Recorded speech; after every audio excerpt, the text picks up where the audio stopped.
এই একটা পিং বাস চালু হয়েছে না, পিং বাস দেখেন, যখন ডাকসুতে যখন এই মধুর ক্যান্টিনে যখন মেয়েদের জন্য আলাদা ব্যবস্থা করেছে খাওয়ার জন্য, তখন আমাদের বাংলাদেশ সুশীলরা খুব যেই ঢাকা বিশ্ববিদ্যালয়কে ওরা মাদ্রাসা বানাতে চায়, কিন্তু পরবর্তী যখন পিং বাস চালু করলো, মেয়েদের জন্য আলাদা ব্যবস্থা চালু করলো, তখন কিন্তু সবাই কিন্তু খুব খুশি। কারণ আপনার পক্ষে আসলে মিষ্ট, আপনার বিপক্ষে গেলে দুষ্ট হয়ে যায়। আপনি দেখেন পিং বাসকে আমরা স্যালুট জানাই যে মেয়েদের জন্য, আমাদের মা বোনদের জন্য একটা নিরাপদ পরিবহন ব্যবস্থা করেছে।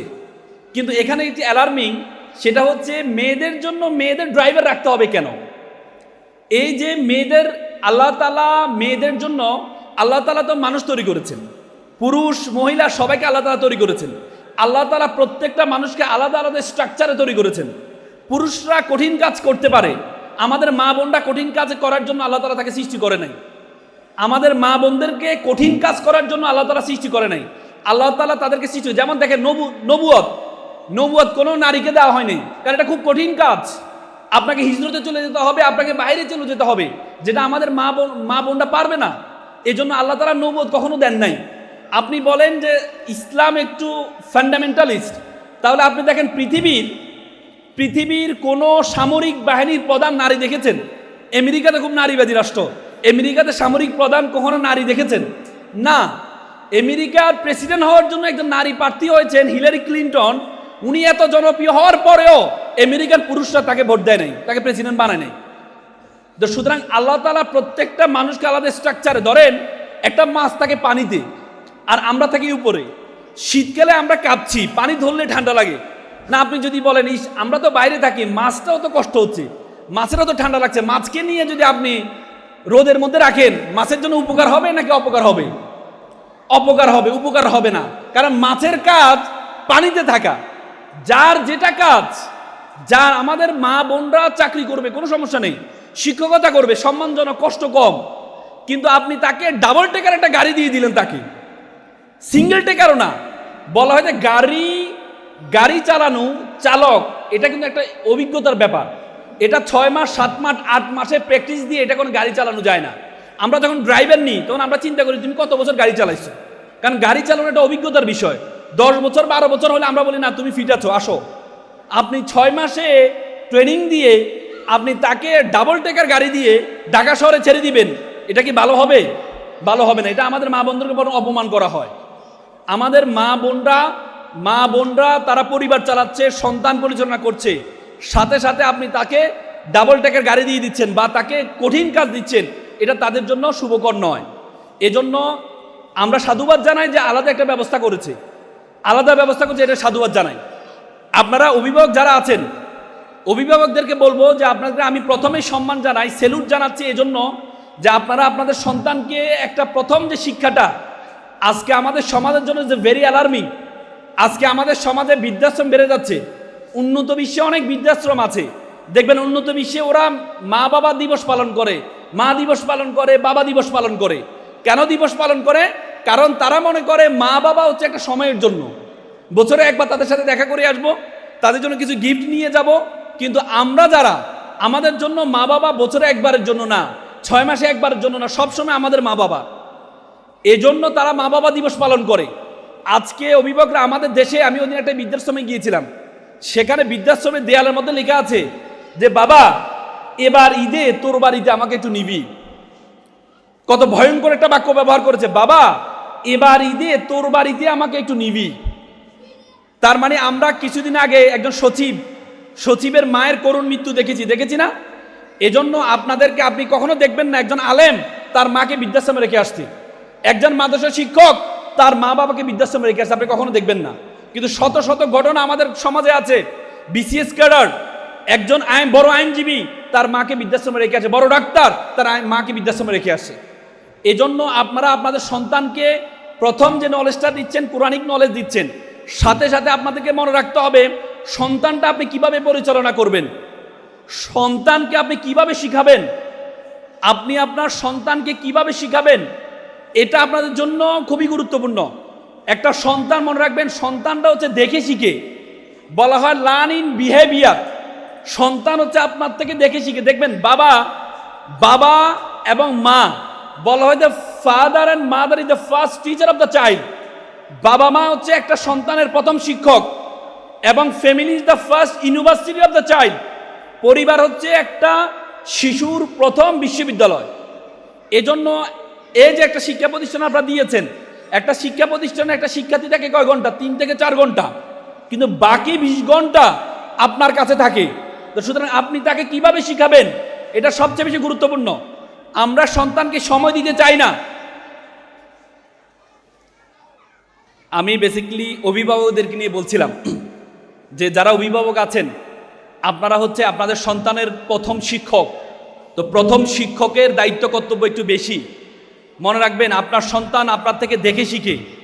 এটাকে বলা হয় লার্ন ইন বিহেভিয়ার। আমরা আমাদের সন্তানকে সময় দিতে চাই না। আমরা আমাদের সন্তান যা চায় সন্তানকে তা দিই, কিন্তু সন্তানকে সময় দিতে চাই না। আপনাদেরকে বলবো, আমি কোট অ্যান্ড আনকোট করে একটা কথা বলছি, আপনি আপনার সন্তানের জন্য যত টাকা বরাদ্দ করেছেন তার অর্ধেক খরচ করবেন, আর আপনি সন্তানের জন্য যতটুকু সময় বরাদ্দ করেছেন তার ডাবল সময় সন্তানকে দিবেন। আমি আবারও বলছি, আপনি আপনার সন্তানের জন্য যত টাকা বরাদ্দ করেছেন তার অর্ধেক খরচ করবেন, আপনি আপনার সন্তানের জন্য যতটুকু সময় বরাদ্দ করেছেন তার ডবল সময় সন্তানকে দিবেন। কারণ সন্তান আপনার থেকে দেখে শিখবে। একটা ছেলে তার প্রথম মহানায়ক হচ্ছে তার বাবা, একটা মেয়ের তার প্রথম মহানায়িকা হচ্ছে তার মা, একটা ছেলেরও মহানায়িকা হচ্ছে তার মা। তো সুতরাং সন্তান আপনার থেকে দেখে শিখবে। আপনার সন্তানকে যদি বলেন যে বাবা সিগারেট খেও না, সন্তান আপনার কথা শুনবে না। আপনি যদি সন্তান দেখে শিখবে। আপনি যদি সন্তানকে বলো যে বাবা সিগারেট খেও না, একটু পরে বলেন যে বাবা একটা সিগারেট নিয়ে আসো তো, তাহলে সন্তান কি মাথা থাকবে যে আমি এখন খেতে পারবো না, কিন্তু বাবার মতো হলেই খেতে পারবো। তো সুতরাং সন্তানকে কখনো না এবং কেন এই দুইটা শব্দ ব্যবহার করবেন না, কখনো না। না এবং কেন, সন্তানকে বলবেন না বাবা, সন্তানকে বলবে বাবা বৃষ্টিতে ভিজো না, সন্তানকে বলবেন না আইসক্রিম খেও না। আপনি যখন না না বলবেন, তার মাথার মধ্যে নেগেটিভিটি সেট হয়ে যাবে। তখন যখন আপনি তাকে বলবেন যে বাবা পড়ো, সে বলবেন না, বাবা লেখো, সে বলবেন না। এজন্য সন্তানকে কোনো না বলবেন না। সন্তানকে কখনো কেন বলবেন না যে বাবা দেয়ালে এঁকেছো কেন, কেন বলবেন না। বাবা তুমি অমুক গাছের আম অনুমতি ছাড়া পেরেছো কেন, বলবেন না। বলবেন যে বাবা তুমি দেয়ালে আঁকো, দেয়ালে যদি আঁকো তাহলে আমি তোমার স্কুলে তোমার ম্যাডামদেরকে দেখাতে পারবো না, বরং তুমি কাগজে আঁকো, আমি দেখাতে পারবো। তুমি বৃষ্টিতে যদি ভিজো তাহলে তোমার জ্বর আসবে, আইসক্রিম যদি খাও সমস্যা নাই, কিন্তু তোমার ঠান্ডা লাগবে। যখন আইসক্রিম খাওয়ার পর তার ঠান্ডা লাগবে, তখন তার মাথার মধ্যে সেট হবে যে আমার আইসক্রিম খাওয়া ঠিক হয় নাই। যখন সে বৃষ্টিতে ভিজার পর তার জ্বর আসবে, তখন তার মাথার মধ্যে সেট হয়ে যাবে যে আমার বৃষ্টিতে ভিজা ঠিক হয় নাই। এই জন্য না বলবেন না, তাকে পজিটিভিটি শিখাবেন। তাকে বলবেন না অমুকের কাছে আম পেরেছো কেন, আপনি চোখ বড় করে তাকে ধমক দিলেন, তখন সে একটা ডিফেন্স নিয়ে নিবে, বলছেন না মা আমি পারি না, তো রফিক পেরেছে।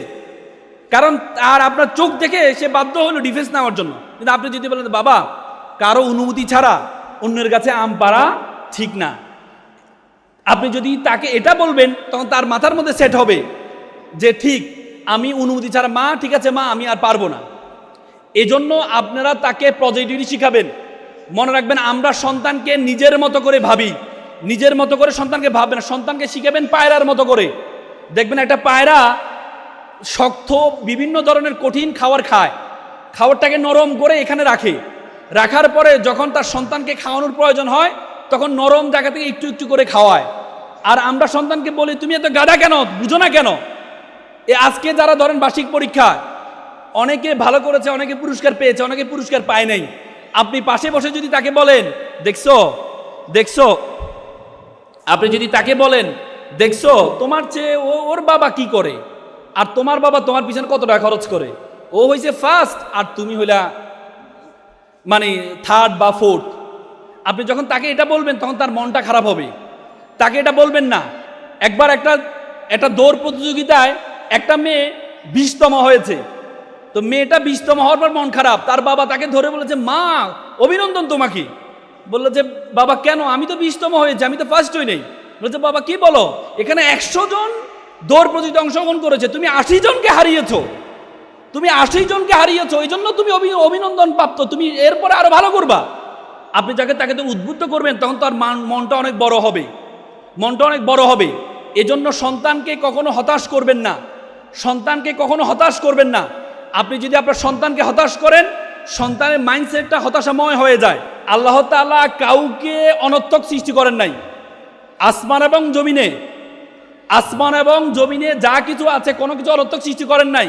আল্লাহ তাআলা আপনার সন্তানকে অনর্থক সৃষ্টি করেন নাই, কিন্তু আপনি বুঝেন না আপনার সন্তানের কোন জিনিসটাই ভালো। আপনাকে আমরা মনে করি পাশের বাসার ছেলেটা ভালো গান গাইতে পারে, মেয়েটা গান গাইতে পারে, আমার মেয়েকেও ভালো সিঙ্গার হইতে হবে। পাশের বাসার মেয়েটা ভালো নাচতে পারে, আমার মেয়েকেও ভালো নাচতে হবে না। আপনার সন্তানকে কখনো আপনি এটা করবেন না। একটা বনে একটা প্রতিযোগিতা আয়োজন করেছে। প্রতিযোগিতা হচ্ছে যে শিশুদের প্রতিযোগিতা। সেই শিশুদের মানে বনের যে প্রাণীগুলো আছে, যে প্রাণীগুলো নিয়ে একটা প্রতিযোগিতা আয়োজন করেছে। সেই প্রাণীগুলোর প্রতিযোগিতা দেখা গিয়েছে, সিংহ তার সন্তানকে ডেকে এনে বলে যে বাবা, তোমার বাবা বনের রাজা, তোমাকে ফার্স্ট হইতে হবে। তো প্রথম প্রতিযোগিতাতে সাঁতার প্রতিযোগিতা। দেখা গেছে সকল প্রাণীকে পিছনে ফেলে, সিংহের বাচ্চাকে পিছনে ফেলে, বাঘের বাচ্চাকে পিছনে ফেলে ফার্স্ট হয়েছে কুমিরের বাচ্চা। সিংহের বাচ্চা সবার লাস্ট হয়েছে। সিংহ তো মেজাজ খারাপ। সিংহ তার বাবাকে সন্তানকে ডেকে এনে বললো, বাবা দ্বিতীয় প্রতিযোগিতা তুমি যদি ফার্স্ট না হও তাহলে তোমাকে আমি ত্যায্য করে দিব। দ্বিতীয় প্রতিযোগিতা উড়ার প্রতিযোগিতা। দেখা গেছে উড়ার প্রতিযোগিতা সকলকে পিছনে ফেলে বানরের ছেলে ফার্স্ট হয়েছে, সিংহ সব বাচ্চা সবার লাস্ট হয়েছে। তো সিংহে এসে তার বাচ্চাকে ত্যায্য করে দিয়ে, তোমার মতো সন্তান আমার আর দরকার নেই। আচ্ছা আপনি আমাকে বলেন, সিংহের কাজ কি উড়া? সিংহের বাচ্চার কাজ কি সাঁতার কাটা? না। আমরা মনে করি আমার সন্তানকে সকল কিছুতে ফার্স্ট হইতে হবে। না, আপনার সন্তানের আলাদা একটা যোগ্যতা আছে। আল্লাহ তাআলা প্রত্যেকটা মানুষকে উইকনেস, আল্লাহ তাআলা কোরআন বলেছেন লাকাদ খালাকনাল ইনসানা ফিল কাবাদ, আমি মানুষকে কষ্টের মধ্যে ত্রুটি দিয়ে তৈরি করেছি। আপনাকে দুঃখ কষ্টে তৈরি করেছেন। তো সুতরাং আপনি যদি মন করেন যে আপনার সন্তানের, যেমন আপনি মিস্টার বিনের নাম শুনেছেন। মিস্টার বিন অক্সফোর্ডের ছাত্র ছিল। মিস্টার বিনের খুব স্বপ্ন সে নাটিকা করবে। সে যখন একটা drama theatre, Oxford drama theatre ভর্তি হওয়ার পর তাকে একটা ডায়লগ দেয়, সে ডায়লগ বলতে পারে না, কারণ তার মুখে জড়তা ছিল। সে ডায়লগ বলতে পারে না তার মুখের জড়তার কারণে। পরবর্তীতে অক্সফোর্ড থিয়েটার তাকে বের করে দেয়। মিস্টার বিন চিন্তা করেছে, আমাকে যেহেতু জড়তার কারণে বের করে দিয়েছে, আমি এমন একটা অভিনয় করব যে অভিনয় কোনো ডায়লগ দিতে হবে না। পরবর্তী 3 বছরের মাথায় মিস্টার বিন এত বেশি জনপ্রিয় হয়েছেন, পরবর্তীতে অক্সফোর্ড থিয়েটার নিয়ে তাকে পুরস্কৃত করেছেন। তো সুতরাং আপনার ছেলের মধ্যে উইকনেস আছে, হয়তো সুন্দর কথা বলতে পারে না, হয়তো এই জন্য এগুলাকে পিছনে ফেলে আপনি আপনার সন্তানকে একটু সময় দিবেন, সন্তানকে কিছু স্কিল শিখাবেন, কিছু দক্ষতা শিখাবেন। আমি আমার সন্তানকে প্রতিদিন আমি তাকে সে যেটাই দেখো, আমি বলি রাতে তুমি 1 মিনিট করে আমাকে এটা শোনাবা, বা আমি যদি ব্যস্ত থাকি তুমি আমাকে ভয়েস পাঠাবা যে এই কি শিখেছো। আপনি তাকে স্কিলটা শেখান। পৃথিবীতে যত স্কিল আছে, বলা হয় the most final skill is the speaking skill, কথা বলার দক্ষতা। আপনার সন্তান যদি ভালো কথা বলতে পারে, সে যে প্রফেশনে যাবে হি উইল বি টপ 1, সে 1 নম্বর হবে। এজন্য আপনি আপনার সন্তানকে কথা বলার দক্ষতাটা শিখাবেন, কথা বলার দক্ষতাটা। এই জন্য কথা বলার দক্ষতা শেখানোর জন্য আপনাকে প্রতিদিন যে কোনো একটা টপিক নিয়ে পরিবারে আলোচনা করতে হবে। যদি পারেন সন্তানকে দিবেন যে বাবা এটা নিয়ে তুমি একটু কথা বলো, আজকে তুমি একটা ড্রামা দেখেছো বা তুমি একটা কার্টুন দেখেছো, এটা থেকে কি বুঝেছো তুমি আমাকে একটু বলো। তার মুখের জড়তাটা দূর করবেন। এর জন্য স্কিল। আগে বলা হতো it's time for GK, general knowledge. এখন বলে it's not time for GK, it's time for SK, special knowledge. আপনি আপনার সন্তানকে এমন একটা গুণ শিক্ষা দিবেন যেটা 10 জন থেকে তাকে পার্থক্য করবে।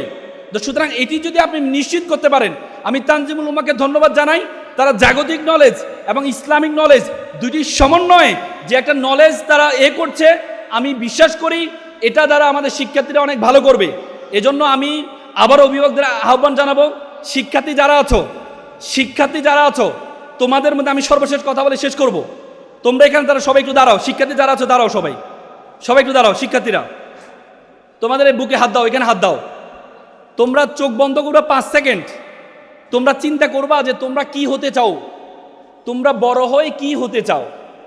পারবা? হ্যাঁ, চোখ বন্ধ করো। 1 2 3 4 5, চোখ খোলো। হ্যাঁ বাবু, তুমি বলো কি হতে চাও তুমি বড় হয়ে? তুমি মনে মনে কি হতে চেয়েছো বলো। বাবু তুমি প্রথমজন, তুমি পাইলট হতে চাও। ওর জন্য একটা মারহাবা দিবা না? পাইলট হতে চায়। আচ্ছা, একটা আমার মেয়ে বাবু বলো একজন। বাবু তুমি বলো কি হতে চাও তুমি? সরি, লাউডলি বলো। শিক্ষক হতে চায়, সে ওর জন্য একটা বিগ ক্লাপ ফর হার। এখন হচ্ছে তোমরা আবার চোখ বন্ধ করে যে আমি পাইলট হতে চাই, আমি অমুক জায়গায় পড়তে চাই, যতটুকু তুমি জানো তোমার দৌড় যতটুকু আছে, যে তুমি ঢাকা বিশ্ববিদ্যালয়ে পড়তে চাও, বুয়েটে পড়তে চাও, MIT-তে পড়তে চাও, তুমি স্বপ্ন দেখবা। তুমি শিক্ষক হতে চাও, তুমি কোথায় পড়তে চাও? আবার চোখ বন্ধ করো। কোথায় পড়তে চাও? কোন প্রতিষ্ঠানে পড়তে চাও? মানে তোমার এই যে তানজিমুল উম্মাহ শেষ করার পরে কোন বিশ্ববিদ্যালয়, উচ্চশিক্ষার জন্য কোন বিশ্ববিদ্যালয়, কোন মেডিকেল, পৃথিবী?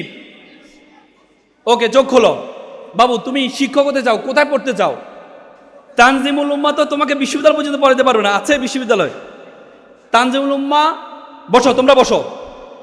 শুনেন, শিক্ষক যারা আছেন, অভিভাবক যারা আছেন, আপনার সন্তানকে বড় হওয়ার স্বপ্নটা দেখাবেন। আপনার সন্তানকে এখনো পর্যন্ত তোমরা যারা শিক্ষক হতে চাও, পাইলট হতে চাও, তুমি মনে রাখবেন পৃথিবীটা একটা বিশ্বগ্রাম। You have to think beyond Bangladeshi border. আপনাকে বাংলাদেশের বর্ডারের বাইরে চিন্তা করতে হবে। আপনি আপনার সন্তানের যে টেবিল আছে, সে যেটা হতে চায় বড় করে এটা লিখে রাখবেন। I want to be a doctor, I want to be engineer, I want to be a teacher. সে যেটা হতে চায় বড় করে তার দেয়ালে লিখে রাখবেন, তার টেবিলের সামনে লিখে রাখবেন। সে যখন বারবার দেখবে তখন তার স্বপ্নটা জাগ্রত হবে। আমাদের সমাজের মানুষ বড় স্বপ্ন দেখতে পারে না। ব্রিটিশরা 200 বছর শাসন করে আমাদের মাথা ঢুকিয়ে দিয়েছে যে ছেঁড়া কাতা শুয়ে লাখ টাকা স্বপ্ন দেখো না। এজন্য আমরা কেরানি পদে চাকরির জন্য আবেদন করি, MD পদে চাকরির আবেদন আমাদের শিখায় না, CO পদের চাকরির আবেদন আমাদের শিখায় না। এজন্য আপনি আপনার সন্তানকে বড় স্বপ্ন দেখাবেন যে বাবা তোমাকে অক্সফোর্ডে যেতে হবে, মা তোমাকে অক্সফোর্ডে যেতে হবে, তোমাকে MIT-তে যেতে হবে, তোমাকে বড় ইসলামী স্কলার হইতে হবে। আপনি এখন ইসলামী স্কলার যারা আছে তারা এক একজন এক এক সেলিব্রিটি। আপনি তাদেরকে দেখান যে তুমি কি হতে চাও। তুমি কি কাজী ইব্রাহিম হুজুরের মতো ব্যক্তি হতে চাও, নাকি মিজানুর রহমান আজহারের মতো ব্যক্তি হতে চাও, নাকি আহমদুল্লাহ সাহেবের মতো তুমি ব্যক্তি হতে চাও? আপনি তাকে স্বপ্ন দেখাবেন, আপনি তাকে একটা আইকনিক ফিগার তৈরি করে দিবেন, আপনি একটা গোল তাকে সেট করে দিবেন। যদি সেটা করতে পারেন, দেখবেন সন্তান বড় স্বপ্ন দেখবে এবং অনেক বড় হবে। আমি আশা করছি, আমি আর কথা বাড়াবো না। আমি আপনাদেরকে আবারও এই অবস্থায় আপনাদের ধৈর্য ধরে আমার কথা শুনেছেন, এজন্য আমি আবারও ধন্যবাদ জানিয়ে আমার কথা এখানে শেষ করছি। সকলে ভালো থাকবেন, সুস্থ থাকবেন। আসসালামু আলাইকুম।